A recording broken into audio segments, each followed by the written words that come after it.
Olá, eu sou Ana Maria Incarelli, sou psicanalista de criança e adolescente e presidente da ONG Vozes de Anjos. Venho buscar ajuda. Me dirijo ao Comitê de Direitos da Criança, ao Dr. Luiz Pederneira, que está à frente desse comitê, fazendo um trabalho maravilhoso, e venho trazer um pedido que vem de uma denúncia, um pedido de ajuda. Diria que é mais do que um pedido de ajuda, é uma súplica. Nós precisamos de uma grande ou importante ajuda para voltar a ter razoabilidade no Brasil em relação à lei da alienação parental, que veio daquela síndrome da alienação parental, que é uma síndrome falsa, criada pelo médico pedófilo Gardner, mas que caiu aqui no Brasil como luva, né? Então, se tornou um dogma na justiça e criou um rito, que é um rito que já anda sozinho. Então, uma denúncia feita de abuso sexual intrafamiliar, né? Ela vai para o Ministério Público, é aberto um inquérito na vara de crime, na vara criminal, mas a instrução do Gardner é que, nesse momento, o pai vá rapidamente à vara de família e queixe de alienação parental. Acuse a mãe de ser alienadora e de ser desequilibrada. Isso tem sido feito a rigor no Brasil. Então, o que acontece quando há uma tarja de alienadora, né? Há uma mãe, ela perde a guarda, ela tem seu filho entregue exatamente para o abusador. E a gente tem um rito, né, de tal maneira estabelecido que nós não vamos nunca conseguir aceder a instâncias superiores, porque há um ciclo que se repete, que vai da vara de família, quando uma mãe, depois de meses e às vezes passa anos esperando um recurso, né, que deveria ser julgado em 48 horas, tem recursos que foram julgados em 1 ano e 2 meses. Então, esse recurso que cai numa Câmara de Desembargadores, eles têm por praxe retornar, fazer o processo retornar ao início. Eles dizem que é muito complexo, sempre a mesma desculpa, então que deve voltar e a criança ser reavaliada. Isso quer dizer a criança ser revitimizada, porque aquela criança já relatou e ela vai relatar de novo na mesma modelagem, que é a acariação, um método de tortura que se emprega para a criança. A psicóloga, dita perita, põe a criança dentro da sala junto com o pai, e os critérios dela são o olhômetro, né? A partir do olho, ela acha que ela vai ver se a criança foi abusada ou não. Ela acredita nisso. Então, se a criança sentar no colo do pai, ela não foi abusada. Se a criança não sentar no colo do pai e chorar, ela também não foi abusada. E isso é porque a mãe fez alienação parental. A mãe fez medo a ela antes e ela, então, se ela sentar, não é abuso sexual. Se ela não sentar, não é abuso sexual do mesmo jeito. Então, uma armadilha, né, jurídica que não tem saída. Não há espaço para o contraditório, e cada vez que a mãe tenta colocar alguma outra prova, alguma outra coisa, ela vai sendo punida, porque isso se torna mais uma prova de alienação dela. Ela está insistindo que é abuso, e não é abuso, porque o pai disse que não abusa, né? O pai disse que a mãe é alienadora. E essa voz vale. A voz da criança dizendo com 4 anos de idade que o piu-piu do papai faz ginástica, o papai faz ginástica no piu-piu e que sai uma gosma branca, isso não é visto como um relato de um abuso sexual. Isso é visto como falsas memórias, ou seja, acredita-se que a mãe colocou uma falsa memória na cabeça da criança, né? Que é outra tese sem nenhuma cientificidade, né? Existe um verdadeiro combo de situações jurídicas, né, que vão da alienação parental a falsas memórias e agora a entrada de uma técnica que é tida na justiça como terapêutica, que é as constelações familiares, que também é uma tese sem nenhuma fundamentação teórica, que é uma seita de que o problema do abuso sexual do pai é um problema que veio dos antepassados. É algum tetravô lá que era pedófilo e que então, né, veio transmitindo por vibrações até chegar no pai, e ele então praticou o abuso, mas não era ele, era o morto. Então é a consagração da desresponsabilização total, porque é um morto, né? Há muitos anos. A justiça está sendo invadida por teses não científicas, teses mágicas, né? Que prometem soluções mágicas, mas o abuso sexual está completamente inexistente para a justiça. A gente tem uma fala que foi propagada no Brasil de uma psicóloga do Núcleo de Psicologia do Fórum do Rio de Janeiro, do Fórum Central, onde ela afirma que ela contou lá nos casos, né, que ela fez avaliação, então, que 80% das denúncias de abuso sexual são falsas, segundo essa moça. E ela não fez absolutamente nenhum estudo, nenhuma pesquisa, nenhum tratamento de nada. Ela só chutou esse número, né? Mas isso virou uma verdade, né, no meio jurídico, que 80% é mentira da mãe, é mentira da criança.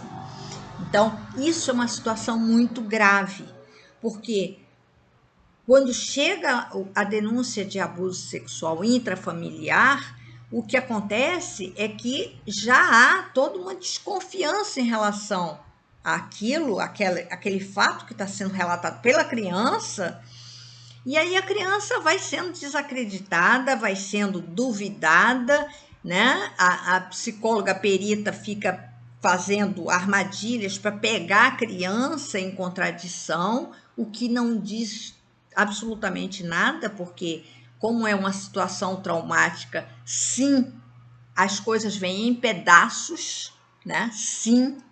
Então, não quer dizer que isso seja indicativo de ser uma mentira, uma falsidade. Mas é assim que é visto. E o que acontece? O rito faz com que, primeiro,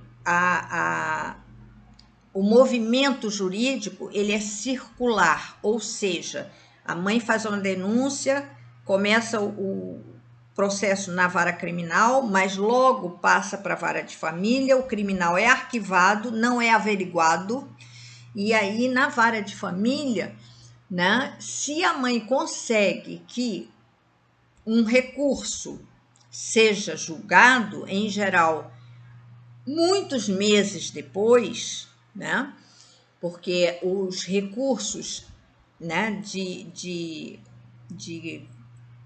caso de criança, eles devem ser julgados em 48 horas, e a gente tem recursos que são julgados em 1 ano e 2 meses depois.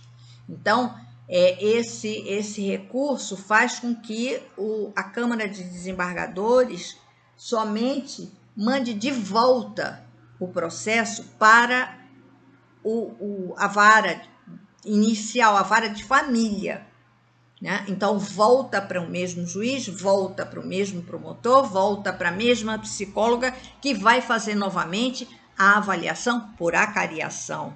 Vai colocar a criança dentro daquela sala e perguntar para ela, fazer com que ela faça uma sustentação oral ali e que ela demonstre, né? Porque muitas pedem para a criança fazer o que o seu pai, que você disse que o seu pai fazia em você. E não é por cima da roupa. Então, esse é o caráter dos laudos periciais, né? Desenhos de criança, quando são muito explícitos da situação de abuso sexual, são jogados fora, né? Laudos periciais do Instituto Médico Legal são questionados e são aceitos esses questionamentos que as psicólogas fazem, porque elas dizem, não, o perito disse que foi estupro de vulnerável. Tá, por quê? Porque tinha fissura e tinha edema, por exemplo, fissura anal e edema. E aí ela questiona e o juiz aceita o questionamento dela, né, que diz, não, a fissura pode ter sido até de papel higiênico. E o edema, a mãe se apavorou e confundiu uma assadurazinha com o edema. Ela não presta atenção que quem falou isso não foi a mãe, foi um médico legista concursado em concurso público. Mas isso também o juiz não presta atenção e vai e vira uma assadurazinha em criança que não usa mais fralda, que fica mais difícil de acontecer assadura, porque as assaduras com o uso de fralda ainda acontecem. A gente tem, por falar em fralda, a gente tem hoje uma situação de exploração sexual de crianças que é nova, que é a exploração sexual de bebês e que é intrafamiliar. A quantidade de vídeos pornográficos que são divulgados, né, circulados e negociados, que são feitos com bebês dentro de casa, porque um bebê, ele não vai no computador e é aliciado por um pedófilo lá não sei da onde, né? Um bebê, ele só anda com a mãe e com o pai e com, né, as pessoas daquele núcleo familiar pequeno. Então, a gente tem uma quantidade enorme de vídeos pornográficos hoje de bebês que são negociados na Deep Web. Mas, né, tudo é alienação parental. Então, nós temos alienação parental de bebê de 3 meses de idade, de bebê de 1 ano e 1 mês, ou até na gravidez. Já teve mãe de ser acusada de praticar alienação parental inconsciente. Ela estava grávida da criança, mas o pai já entrou com acusação de alienação parental para ter a guarda da criança logo que nascer. Então, isso é uma catástrofe. Isso é uma catástrofe, porque essas crianças estão sendo entregues a esses pais abusadores por ordem judicial. Muitas delas com busca e apreensão, que é uma verdadeira busca e prisão. A criança é presa porque ela tem a casa invadida e ela é arrancada daquele lugar de referência dela, com todos os objetos pessoais que ela tem, que são absolutamente necessários para o seu desenvolvimento saudável. Ela é arrancada sozinha, né, por um policial que põe ela no colo e carrega e entrega para o pai. E ela passa a viver com o pai e a mãe fica proibida de ver esse filho porque ela fez uma denúncia de abuso sexual para esse pai. Essas mães ficam afastadas 2 anos, 3 anos, 5 anos, 8 anos desses filhos. E então, uma vez que ela recebe o título de alienadora, então o pai entra com uma ação criminal contra ela de denunciação caluniosa sobre o abuso sexual, porque é arquivado. Então, elas estão respondendo criminalmente. Tem várias mães que estão respondendo. Muitas já foram condenadas, como reprimária. Então, não vão para o aprisionamento, porque está previsto que vá para a prisão. Mas uma segunda condenação vai direto para a carceragem, né? Então, nós temos já algumas mães que foram condenadas como ré de primeira instância, então não vão para a carceragem.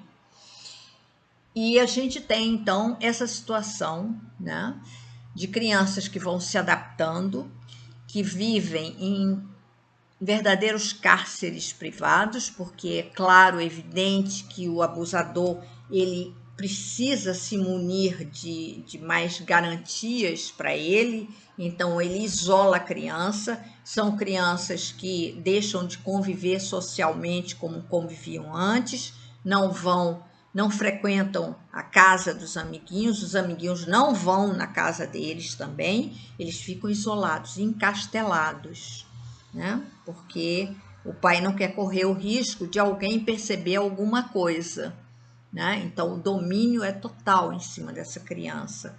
E essa criança vive um constrangimento permanente, porque não raro as pessoas perguntam: cadê sua mãe? Nunca mais ouvi sua mãe. Por que ela não está aqui? Né? Então, a criança não tem resposta para isso. A criança se sente envergonhada. E nessa hora é suscitada a raiva que ela cria dessa mãe. Porque, na verdade, ela sente a mãe como lhe abandonando. Ela contou um segredo, ela quebrou o pacto do segredo com o pai e contou para a mãe. E a mãe, é como se a mãe tivesse entregue esta criança, né, para o pai. Entregou para o policial que veio prender e levou para o pai. Então a criança se sente, depois não apareceu mais. Ele perdeu a mãe, né? Então, para a criança, isso é uma vivência de abandono. A privação materna, a gente sabe que tem danos irreversíveis, né? Ela está ligada à doença mental. Privação materna tem uma ligação direta com a doença mental. Eu queria deixar aqui essa introdução e dizer que, a seguir, eu coletei áudios com vozes de crianças relatando exatamente abusos sexuais.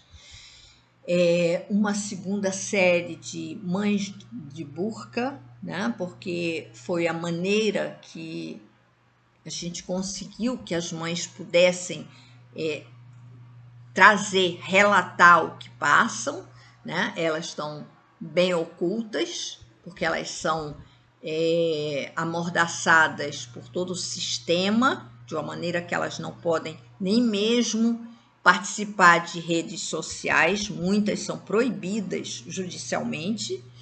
E por último, crianças de novo, mas no grito, no momento dos gritos, quando elas são arrancadas dessas mães, arrancadas dos seus lugares, né?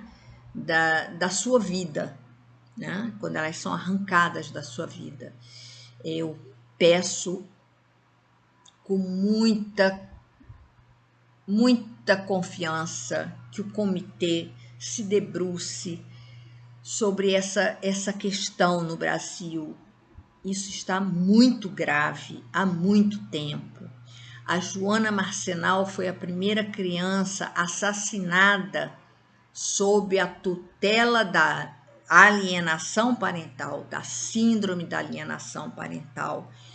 E de lá para cá, há 10 anos, né, nós estamos colecionando crianças que são assassinadas por esses pais, mulheres que se suicidam, mães que não aguentam o desespero, né, a dor e se suicidam, mulheres que são assassinadas por esses pais. Também nós temos um número de feminicídios grande relacionado a isso.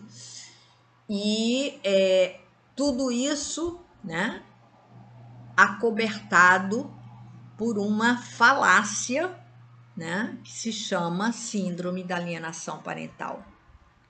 A lei da alienação parental só existe no Brasil e é preciso que deixe de existir no Brasil para que não sirva de inspiração maléfica para nenhum outro país. Porque o que é vendido é que ela é muito boa, que ela protege criança, quando na verdade ela tira a criança da sua vida, das suas coisas pessoais, até dos bichinhos de estimação que ela tem, e entrega para o seu abusador. Então, a lei da alienação parental no Brasil, ela faz uma combinação de abuso sexual com privação materna, que são duas coisas desastrosas. Eu me disponho a qualquer esclarecimento que se fizer necessário. Vou colocar no final meus contatos, né? Vão ficar expostos aqui, e eu quero afirmar, né, que eu dou a minha palavra, né, sobre tudo que eu falei aqui. Tudo pode ser averiguado. Tudo que eu disse, eu dou fé. Muito obrigada, e estamos esperando que o comitê nos ajude